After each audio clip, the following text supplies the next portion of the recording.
ಇನ್ನು ಬಾರಾಮತಿ ಆಸ್ಪತ್ರೆಯತ್ತ ಎನ್ಸಿಪಿ ಕಾರ್ಯಕರ್ತರು ದೌಡಾಯಿಸ್ತಾ ಇದ್ದಾರೆ. ಆಸ್ಪತ್ರೆಯ ಒಳಗೆ ಹಾಗೆ ಹೊರಗೆ ಜನಸಾಗರವೇ ತುಂಬಿ ತುಳುಕ್ತಾ ಇದೆ.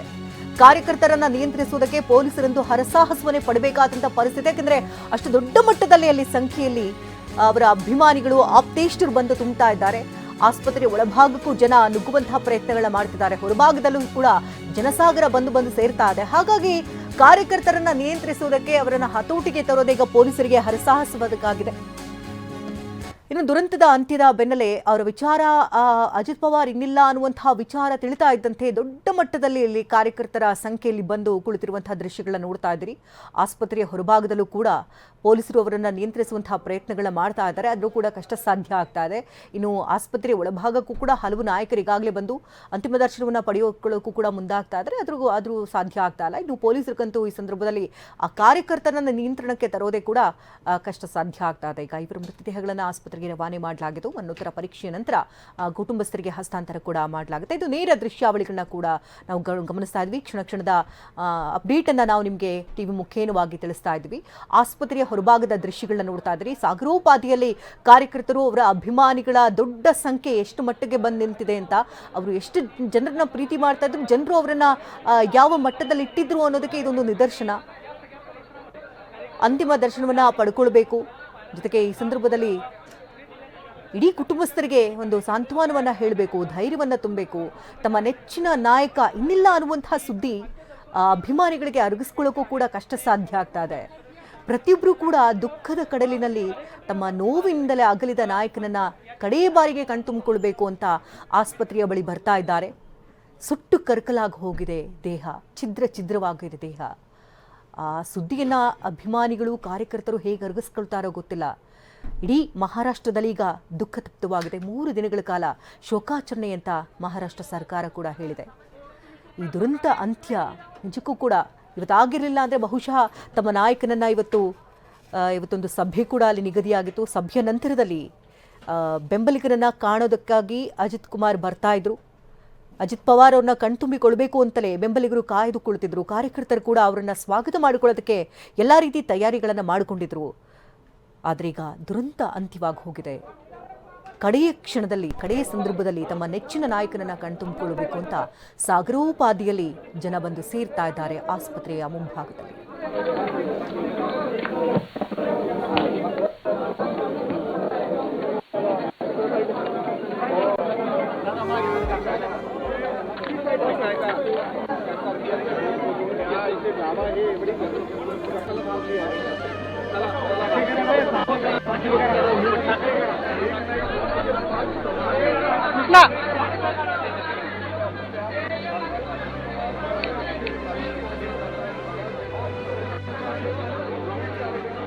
आपण पाहतो की मेडिकल कॉलेजमध्ये एक करून आहेत दाखल होत आहेत आणि या सगळ्या परिसरामध्ये आपण पाहतोय की पवार कुटुंबाच्या जवळचे स्नेही, त्याचबरोबर कुटुंबातले सदस्य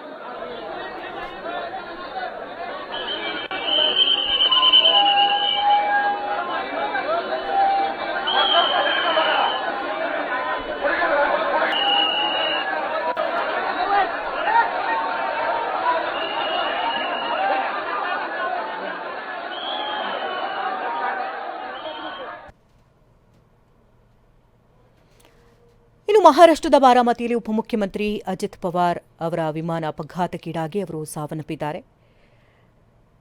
ಸಾರ್ವಜನಿಕ ಸಭೆಯಲ್ಲಿ ಭಾಗವಹಿಸಬೇಕಾಗಿತ್ತು. ಹಾಗಾಗಿ VTSSK ನೋಂದಣಿಯ ಸಂಖ್ಯೆಯ ಚಾರ್ಟರ್ಡ್ ವಿಮಾನದಲ್ಲಿ ಅವರು ಪಯಣವನ್ನು ಮಾಡ್ತಾ ಇದ್ರು.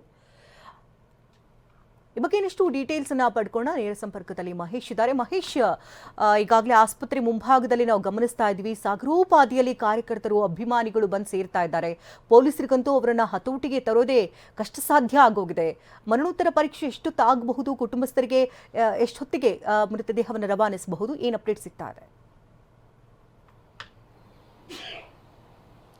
ಶಕುಂತಲಾ, ಖಂಡಿತ ಈಗಾಗಲೇ ಎಲ್ಲ ಸಿದ್ಧತೆ ಕೂಡ ಆಗ್ತಾ ಇರೋಂಥದ್ದು. ಪ್ರಮುಖವಾಗಿ ಅಜಿತ್ ಪವಾರ್ ಅವರು ಏನು ಮಹಾರಾಷ್ಟ್ರದ ಒಂದು ಪ್ರಬಲ ನಾಯಕ ಅಂತ ಹೇಳ್ಬೋದು. ಯಾಕಂದರೆ ಒಂದು ಪವಾರ್ ಕುಟುಂಬದ ಸಾಕಷ್ಟು ಒಂದು ಮಹಾರಾಷ್ಟ್ರದಲ್ಲಿ ತಮ್ಮದೇ ಆದಂಥ ಛಾಪನ್ನು ಮೂಡಿಸಿರುವಂಥದ್ದು. ಪ್ರಮುಖವಾಗಿ ಬಾರಾಮತಿ ಕ್ಷೇತ್ರದಲ್ಲಿ ಅತಿ ಹೆಚ್ಚಾಗಿ ಒಂದು ಪ್ರಾಬಲ್ಯ ಹೊಂದಿದಂಥ ನಾಯಕರು ಅಂತ ಹೇಳ್ಬೋದು. ಹೀಗಾಗಿ ಇವತ್ತು ವಿಮಾನ ದುರಂತದಲ್ಲಿ ಸಾವಿನಪ್ಪದಂಥ ಹಿನ್ನೆಲೆಯಲ್ಲಿ ಸಾಕಷ್ಟು ಏನು ಸಾವಿರಾರು ಕಾರ್ಯಕರ್ತರು ಬೆಂಬಲಿಗರು ಕೂಡ ಕಣ್ಣೀರಾಗ್ತಾ ಇರುವಂಥದ್ದು. ಈಗಾಗಲೇ ಮಹಾರಾಷ್ಟ್ರ ಸರ್ಕಾರ ಕೂಡ 3 ದಿನಗಳ ಕಾಲ ಶೋಕಾಚರಣೆ ಕೂಡ ಘೋಷಣೆ ಮಾಡಿರುವಂಥದ್ದು. ಸದ್ಯ ಮಾಹಿತಿ ಪ್ರಕಾರ ಈಗ ಅವರ ಒಂದು ಮೃತದೇಹ ಕೂಡ ಪತ್ತೆಯಾಗಿರುವಂಥದ್ದು. ಅಂದರೆ ಕೈಯಲ್ಲಿದ್ದಂಥ ಗಡಿಯಾರದ ಮೂಲಕ ಮೃತದೇಹ ಪತ್ತೆಯಾಗಿದೆ ಅನ್ನೋದು ಕೂಡ ಗೊತ್ತಾಗ್ತಾ ಇರುವಂಥದ್ದು. ಅಂದರೆ ಒಟ್ಟು 5ರಲ್ಲಿ ಇವರ ಮೃತದೇಹ ಪತ್ತೆ ಆಗ್ತಾ ಇದೆ. ಇದ್ರ ಜೊತೆಗೆ ಸಿಬ್ಬಂದಿ ಕೂಡ ಇರುವಂಥದ್ದು. ಈ ನೆಲೆಯಲ್ಲಿ ಅವರ ಮೃತದೇಹ ಪತ್ತೆಗಾಗಿ ಈಗಾಗಲೇ DNA ಮ್ಯಾಚ್ ಮಾಡುವಂಥ ಕೆಲಸ ಕೂಡ ಆಗ್ತಾ ಇರುವಂಥದ್ದು. ಸದ್ಯ ಆಸ್ಪತ್ರೆ ಬಳಿ ಸಾಕಷ್ಟು ಒಂದು ಅರಸ ಪಡುವಂಥ ಪ್ರಯತ್ನ ಕೂಡ ಆಗ್ತಾ ಇರುವಂಥದ್ದು. ಅಂದರೆ ಪೊಲೀಸರು ಕೂಡ ಈಗ ಏನು ಅಭಿಮಾನಿಗಳು ಬಂದಂಥ ಹಿನ್ನೆಲೆಯಲ್ಲಿ ಸಾಕಷ್ಟು ಅವರನ್ನು ನಿಯಂತ್ರಣ ಮಾಡುವಂಥದ್ದು ಕೂಡ ಪ್ರಯತ್ನ ಮಾಡ್ತಾ ಇದ್ದಾರೆ. ಈಗ ಕುಟುಂಬಸ್ಥರು ಕೂಡ ಏನು ಆಸ್ಪತ್ರೆಗೆ ಧಾವಿಸಿರುವಂಥದ್ದು. ಮತ್ತೆ ಬೆಂಬಲಿಗರು ಈಗಾಗಲೇ ಇವತ್ತೊಂದು ಬಹಿರಂಗ ಸಭೆ ಕೂಡ ಇದ್ದಂಥ ಹಿನ್ನೆಲೆಯಲ್ಲಿ ಅಂದರೆ ಮುಂಬರುವಂಥ ಚುನಾವಣೆ ಈಗಾಗಲೇ ಏನು ಜಿಲ್ಲಾ ಪರಿಷತ್ ಚುನಾವಣೆ ಸಂಬಂಧ ಇವತ್ತು ಬಹಿರಂಗ ಸಭೆ ಇಟ್ಟುಕೊಂಡಿದ್ರು. ಹೀಗಾಗಿ ಏನು ಬಾರಾಮತಿಗೆ ಬಂದಿರುವಂಥ ಈ ಒಂದು ಬರುವಂಥ ಪ್ರಯತ್ನ ಕೂಡ ಆಗ್ತಾ ಇತ್ತು. ಸದ್ಯ ಈ ಒಂದು ಘಟನೆ ಏನು ತಾಂತ್ರಿಕ ದೋಷದಿಂದ ಆಗಿದೆ ಅನ್ನೋದು ಕೂಡ ಅನುಮಾನ ಕೂಡ ಬರ್ತಾ ಇರುವಂಥದ್ದು. 45 ನಿಮಿಷಗಳ ಕಾಲ ನಡೆದಂಥ ಘಟನೆ ಏನಿದು ಒಂದು ಲ್ಯಾಂಡ್ ಆದಂಥ ಸಂದರ್ಭದಲ್ಲಿ ಬ್ಲಾಸ್ಟ್ ಆದಂಥ ಸಂದರ್ಭದಲ್ಲಿ ಏನೆಲ್ಲ ಆಗಿದೆ ಅನ್ನೋದು ಕೂಡ ತನಿಖೆಗೂ ಕೂಡ ಅಂದರೆ ಮಹಾರಾಷ್ಟ್ರ ಸರ್ಕಾರ ಆದೇಶ ಕೂಡ ಮಾಡಿದೆ. ಅಂದರೆ ಏನು ಒಂದು ಪೈಲಟ್ ಏನಿದ್ರೆ ಒಂದು ಮೆಸೇಜ್ ಕೂಡ ಪಾಸ್ ಮಾಡಿರುವಂಥದ್ದು. ಅಂದರೆ ತುರ್ತು ಭೂ ಸ್ಪರ್ಶ ಮಾಡಿದಂಥ ಸಂದರ್ಭದಲ್ಲಿ ಆ ಒಂದು ಘಟನೆ ಏನಾಗಿದೆ ಯಾಕಾಯಿತು ಅನ್ನೋದು ಕೂಡ ತನಿಖೆ ಕೂಡ ಮಾಡ್ತಾ ಇರುವಂಥದ್ದು. ಈಗಾಗಲೇ ಸ್ಥಳಕ್ಕೆ EB ಅಧಿಕಾರಿಗಳು ಕೂಡ ಭೇಟಿ ನೀಡಿ ಪರಿಶೀಲನೆ ಕೂಡ ಮಾಡ್ತಾ ಇದ್ದಾರೆ. ಪ್ರಮುಖವಾಗಿ ಈ ಒಂದು ಅಜಿತ್ ಪವಾರ್ ಸಾಕಷ್ಟು ಪ್ರಾಬಲ್ಯ ಹಿನ್ನೆಲೆ ಇದ್ದಂಥ ನಾಯಕ ಆದಂಥ ಕಾರಣ ಸಾಕಷ್ಟು ಏನೊಂದು ಅಪಾರವಾದಂಥ ಒಂದು ಅಭಿಮಾನಿಗಳು ಕೂಡ ಬಂದಿರುವಂಥದ್ದು. ಸದ್ಯ ಏನು ಆಸ್ಪತ್ರೆಯಲ್ಲಿ ಸಾಕಷ್ಟು ಜನಜಂಗುಳಿ ಇರುವಂಥದ್ದು ಶಕುಂತಲಾ.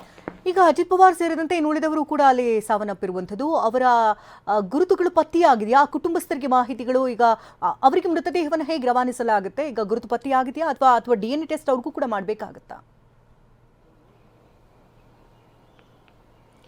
ಶಕುಂತಲಾ, ಸದ್ಯದ ಮಾಹಿತಿ ಪ್ರಕಾರ ಏನು ಮೃತದೇಹ ಅಂದರೆ ಅಜಿತ್ ಪವಾರ್ ಅವರ ಮೃತದೇಹ ಪತ್ತೆ ಆಗಿದೆ ಅನ್ನೋದು ಕೂಡ ಗೊತ್ತಾಗ್ತಾ ಇರೋದು. ಅಂದರೆ ಕೈಯಲ್ಲಿದ್ದಂಥ ಗಡಿಯಾರ ಒಂದು ಐಡೆಂಟಿಫೈ ಕೂಡ ಆಗಿರುವಂಥದ್ದು. ಅಂದರೆ ಸಂಬಂಧಿಕರು ಕೂಡ ಈ ಒಂದು ವಿಚಾರ ತಿಳಿಸ್ತಾ ಇರುವಂಥ ವಿಚಾರ ಕೂಡ ಗೊತ್ತಾಗ್ತಾ ಇದೆ. ಅಂದರೆ ಈ ಒಂದು DNA ಮ್ಯಾಚ್ ಮಾಡುವಂಥ ಸಂದರ್ಭದಲ್ಲಿ ಈಗ ಕೈಯಲ್ಲಿ ಗಡಿಯಾರ ಅಂದರೆ ಅವರು ಯಾವ ರೀತಿ ಬ್ರ್ಯಾಂಡ್ ಗಡಿಯಾರ ಇಟ್ಕೊಂಡಿದ್ರು ಅಂತ ಕೂಡ ಗೊತ್ತಾಗ್ತಾ ಇರುವಂಥದ್ದು. ಈ ನೆಲೆಯಲ್ಲಿ ಸಾಕಷ್ಟು ಒಂದು ಈಗ ಅವರೊಂದು ಮೃತದೇಹ ಪತ್ತೆ ಆಗಿದೆ. ಉಳಿದಂತೆ 4 ಮೃತದೇಹ ಕೂಡ ಪತ್ತೆ ಆಗಿರಬೇಕಾಗಿರುವಂಥದ್ದು.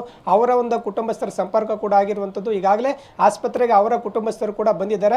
ಅವರ DNA ಮ್ಯಾಚ್ ಬಳಿಕ ಇವರು ಇಂಥದ್ದು ಅಂದರೆ ಅದರಲ್ಲಿದ್ದಂಥ ಪೈಲಟ್ ಯಾರು ಮತ್ತು ಸಿಬ್ಬಂದಿ ಯಾರು ಅಧಿಕಾರಿ ಯಾರು ಅಂತ ಕೂಡ ಗೊತ್ತಾಗಬೇಕಾಗಿರುವಂಥದ್ದು. ಸದ್ಯ ಬಾರಾಮತಿ ಆಸ್ಪತ್ರೆ ಮುಂದೆ ಸಾಕಷ್ಟು ಒಂದು ಅಪಾರ ಪ್ರಮಾಣದ ಅಭಿಮಾನಿಗಳು ಕೂಡ ಧಾವಿಸಿದ್ದಾರೆ. ಮತ್ತು ಈಗಾಗಲೇ ಮಹಾರಾಷ್ಟ್ರ ಸರ್ಕಾರದಂತೆ ಏನು ಈ ಒಂದು ಕಣ್ಣೀರು ಆಗ್ತಾ ಇದ್ದಾರೆ ಅಂತ ಹೇಳ್ಬೋದು. ಯಾಕಂದರೆ ಅಷ್ಟರ ಮಟ್ಟಿಗೆ ಹೆಸರುವಾಸಿಯಾಗಿದ್ದಂಥ ನಾಯಕ ಅಂತ ಇರ್ಬೋದು. ಮತ್ತು 6 ಬಾರಿ ಉಪಮುಖ್ಯಮಂತ್ರಿ ಆಗಿರುವಂಥದ್ದು ಕೂಡ ಇಲ್ಲಿ ಕಾಣಬಹುದಾಗಿದೆ. ಹೀಗಾಗಿ ದೇಶದ ಪ್ರಮುಖ ನಾಯಕರು ಕೂಡ ಈಗಾಗಲೇ ಸಂತಾಪ ಸೂಚನೆ ಕೂಡ ಆಗಿರುವಂಥದ್ದು. ಮತ್ತು ಈಗಾಗಲೇ ತನಿಖೆ ಕೂಡ ಮಾಡ್ತಾ ಇರುವಂಥದ್ದು. ಅಂದರೆ ಈ ಒಂದು ಘಟನೆ ಬೆಳಗ್ಗೆ 8 ಗಂಟೆ ಟೇಕ್ ಆಫ್ ಆದಂಥ ಸಂದರ್ಭದಲ್ಲಿ ಏನು 45 ನಿಮಿಷಗಳ ಕಾಲ ಆ ಒಂದು ಅಂತರದಲ್ಲಿ ಏನೆಲ್ಲ ಆಯಿತು ಅನ್ನೋದು ಕೂಡ ಮಾಹಿತಿ ಕಲೆ ಆಗ್ತಾ ಇರುವಂಥದ್ದು. ಲ್ಯಾಂಡ್ ಆಗುವಂಥ ಸಂದರ್ಭದಲ್ಲಿ ಏನು ಅಲ್ಲಿ ಹವಾಮಾನ ವೈಪರೀತ್ಯ ಆಯಿತಾ ಅಥವಾ ಈ ಒಂದು ವೆದರ್ ಯಾವ ರೀತಿ ಇತ್ತು ಅನ್ನೋದು ಕೂಡ ಗೊತ್ತಾಗ್ತಾ ಇರೋದು. ಅಂದರೆ ಈ ರಡಾರ್ ಏನು ಆ ಒಂದು ಇದೇನಿದೆ ಇದು ಸಂಪರ್ಕ ಕಳೆದುವಂಥ ತಕ್ಷಣ ಯಾವ ರೀತಿ ಒಂದು ಘಟನೆ ನಡೆದಿದೆ ಎಂದು ಕೂಡ ತನಿಖೆಯಿಂದನೇ ಗೊತ್ತಾಗಬೇಕಾಗಿರುವಂಥದ್ದು. ಮಹಾರಾಷ್ಟ್ರ ಸರ್ಕಾರ ಗಂಭೀರವಾಗಿ ಪರಿಗಣಿಸಿ ತನಿಖೆ ಕೂಡ ಆದೇಶ ಮಾಡಿರುವಂಥದ್ದು. ಕೇಂದ್ರದ ನಾಯಕರು ಕೂಡ ಅಂದರೆ ಅಮಿತ್ ಶಾ ಆಗಿರ್ಬೋದು ಮತ್ತೆ ಪ್ರಧಾನಿ ನರೇಂದ್ರ ಮೋದಿ ಅವರು ಕೂಡ ಗಂಭೀರವಾಗಿ ಒಂದು ಸೂಚನೆ ಕೂಡ ನೀಡಿರುವಂಥದ್ದು. ತನಿಖೆ ಕೂಡ ಆದೇಶ ಮಾಡಿ ಅಂತ ಹೇಳಿಕೆ ನೀಡಿರುವಂಥದ್ದು. ಈ ನೆಲೆಯಲ್ಲಿ ಸಾಕಷ್ಟು ಒಂದು ಈಗಾಗಲೇ ಒಂದು ಗಂಭೀರವಾಗಿ ಒಂದು ತನಿಖೆ ಸಾಗ್ತಾ ಇರುವಂಥದ್ದು ಕೂಡ ನಾವು ನೋಡಬಹುದಾಗಿದೆ. ಆಸ್ಪತ್ರೆಯಲ್ಲಿ ಈಗಾಗಲೇ ಕುಟುಂಬಸ್ಥರು ಧಾವಿಸಿ ತಮ್ಮ ಏನು ಈಗ ಒಂದು ಅಜಿತ್ ಪವಾರ್ ಅವರ ಮೃತದೇಹ ಪತ್ತೆ ಆದಂಥ ಹಿನ್ನೆಲೆಯಲ್ಲಿ ಇದೇ ಅನ್ನೋದು ಕೂಡ ಗೊತ್ತಾಗ್ತಾ ಇದೆ. ಉಳಿದಂತೆ ಇನ್ನಷ್ಟೇ ಐಡೆಂಟಿಫೈ ಆಗಬೇಕಾಗಿರುವಂಥದ್ದು ಶಕುಂತಲಾ. ಧನ್ಯವಾದ ಮಹೇಶ್ ತಮ್ಮೆಲ್ಲ ಅಪ್ಡೇಟ್ಸ್ಗಾಗಿ.